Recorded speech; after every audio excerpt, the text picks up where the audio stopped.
Ukraine is preparing new offensive operations this year. The Commander-in-Chief of the Armed Forces of Ukraine, SYRSKY, reveals details. Kremlin continues nuclear terror and plans to attack Ukrainian substations of NPPs. It can cause a second Chernobyl. American and European partners enforce sanctions on Russia's shadow fleet. Almost 400 confirmed strikes on Russia during last year. Putin's war is returning to where it was started.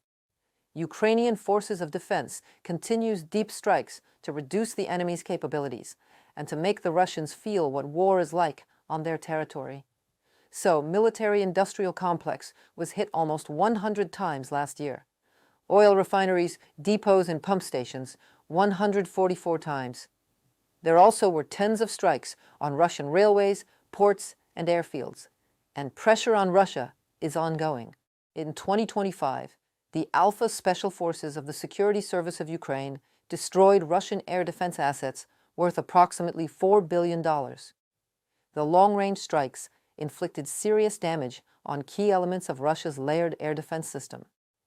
Anti-aircraft missile systems, as well as Buk, Pantsir, and Tor systems, were destroyed. Radar stations and guidance systems also suffered significant losses. The security service claims this allowed them to create corridors in the enemy's multi-layered air defenses for next deep strikes. Drones rocked Russian Saratov. Local authorities reported about attack. Residents say they heard more than 10 powerful explosions. The drones likely attacked an oil refinery. In Engels, where the military airfield is located and planes are used to bombard Ukraine, fire and sirens were heard. Occupiers, amid the attack, began saving aircraft stationed at the local airfield from possible destruction. In temporarily occupied Donetsk, an industrial zone was struck, according to local residents. The Russian army's total combat losses in Ukraine have already exceeded 1,227,000, including 1,020 Russian occupiers who were killed in the past 24 hours, according to the General Staff of the Ukrainian Armed Forces. 2 tanks, 3 armored vehicles, 39 artillery pieces, and over 700 drones were also destroyed. Another 170 Russian vehicles will no longer be deployed to the battlefield.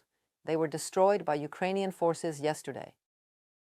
Ukraine will conduct offensive operations, as victory cannot be achieved during defense. This was stated by the Commander-in-Chief of the Armed Forces of Ukraine, Oleksandr Syrsky. According to him, Russia's global plans for 2026 have not changed. The enemy aims to capture all of Ukraine and is not abandoning its plans. All directions of conducting offensive actions also remain the same as they were. Only the deadlines, the quantity of weaponry, and personnel are changing. Everything else remains the same as it was. That is, they are sticking to their plans. We will conduct a strategic defensive operation. At the same time, we understand that victory is impossible in defense. Therefore, accordingly, we will conduct offensive operations, fighting to maintain the operational initiative. This approach leads to the fact that the Russians are forced to deploy and withdraw significant human resources, weaponry, and ammunition to restrain the active actions of the defense forces. Oleksandr Syrsky, Commander-in-Chief of the Armed Forces of Ukraine, in an interview, LBUA. Russia plans to attack Ukraine's nuclear power plants. This was reported to President Volodymyr Zelensky by the head of the main Directorate of Intelligence, Oleg Ivashchenko. According to him, the enemy has already conducted reconnaissance on 10 such objects in 9 regions of Ukraine. The intelligence emphasized that the Kremlin's plans to destroy generation at nuclear plants once again prove the genocidal nature of Russia's aggression against Ukraine. Volodymyr Zelensky believes that this devalues the efforts of Ukraine's partners to end the war. If the Russians truly and seriously wanted the end of the war, they would have focused on diplomacy, not on rocket attacks, not on blackouts and attempts to cause harm even to our nuclear power plants. We have data on objects for which Russia conducted reconnaissance for strikes.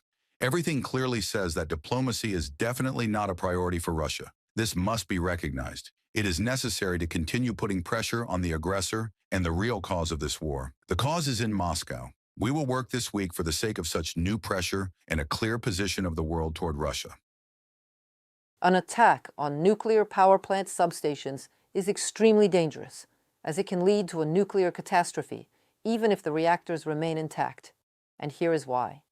Substations are the hubs through which energy from the NPP enters the grid and then flows to consumers. In the case of an emergency, they can power the NPPs themselves. Nuclear power plants require a constant supply of electricity to operate the pumps that circulate water to cool the nuclear fuel in the reactor core.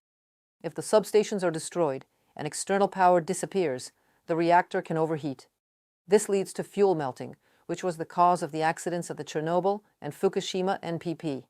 In the worst-case scenario, radioactive substances could enter the atmosphere.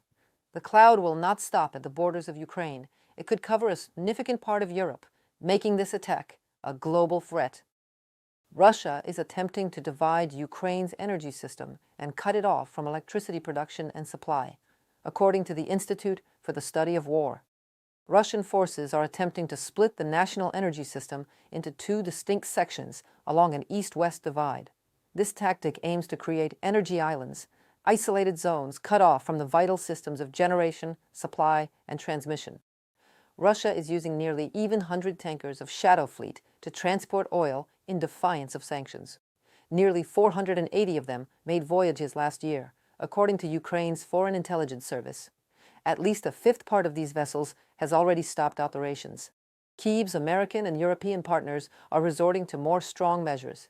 Illegal vessels are increasingly being detained. More in the next stories for you.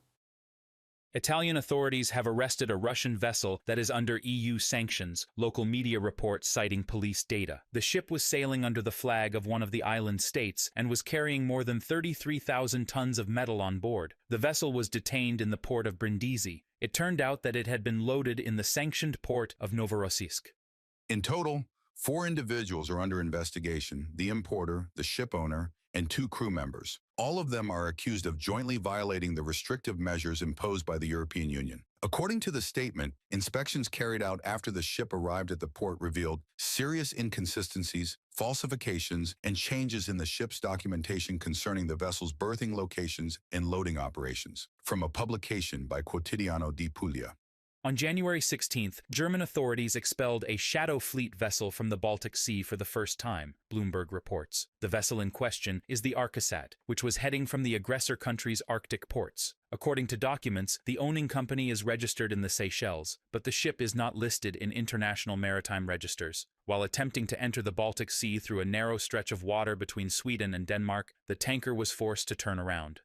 The federal police said it couldn't comment on an ongoing investigation. It would represent the first time a European nation has turned a shadow vessel away from the Baltic Sea, a strategy that, if ramped up, could pose a threat to Moscow's ability to export crude from the region, from a publication by Bloomberg. The United Kingdom, together with European partners, is ready to begin detaining Shadow Fleet vessels in international waters, stated the United Kingdom's Foreign Secretary Yvette Cooper. It is still difficult to say what the consequences of these statements will be, but their appearance already indicates the Europeans' determination to fight the aggressor country's illegal vessels, analysts say. When we talk about the United Kingdom, it naturally aligns its position quite seriously with the positions of the United States of America. The Americans have shown that this can be done and that there will be no consequences for it. Therefore, in this situation, of course, it would be interesting to see how quickly the British will dare to carry out this undertaking. Because, I repeat once again, it's one thing in that hemisphere, Latin America, and quite another in the European Union. While Kyiv's partners are fighting illegal oil sales, the aggressor country is creating a shadow fleet for grain sales, the Ukrainian Ministry of Foreign Affairs warns. In 2025, Russia illegally exported more than 2 million tons of Ukrainian grain from the temporarily occupied territories of Ukraine. The stolen food is sent by Moscow to markets in Africa, Asia, the Middle East, and Europe. Ukrainian Foreign Minister Andriy Sybiha calls on partners to take decisive actions at the national and international levels. Our intelligence has already identified 45 vessels involved in the theft of Ukrainian grain and its transportation to global markets, and we have imposed sanctions on 43 of them, as well as on 39 captains. We are also tracking companies involved in this illegal trade. All of them will feel the consequences of Ukrainian sanctions, both judicial and special. The entire Russian infrastructure involved in the theft of Ukrainian grain, as well as its buyers, must be subjected to European sanctions as soon as possible. Andriy Sybiha, Minister of Foreign Affairs of Ukraine, on X. The main buyers of the illegally exported grain are Egypt, Bangladesh, Lebanon, Turkey, and Syria. Note the Foreign Intelligence Service of Ukraine. Ships with food depart from the Black and Azov Seas to ports on the Caucasus. There, the grain is transferred to accumulator vessels and proceeds to international waters. In this way, the aggressor country tries to conceal the origin of the goods and avoid sanctions. In the second half of 2025 alone, the Russian Federation illegally exported 1,400,000 tons of grain, reported by Andriy Dmitrenko, UATV News. That's all for today's News Digest. Stay informed, stay critical, like the video, subscribe, and share your thoughts in the comments. See you next time.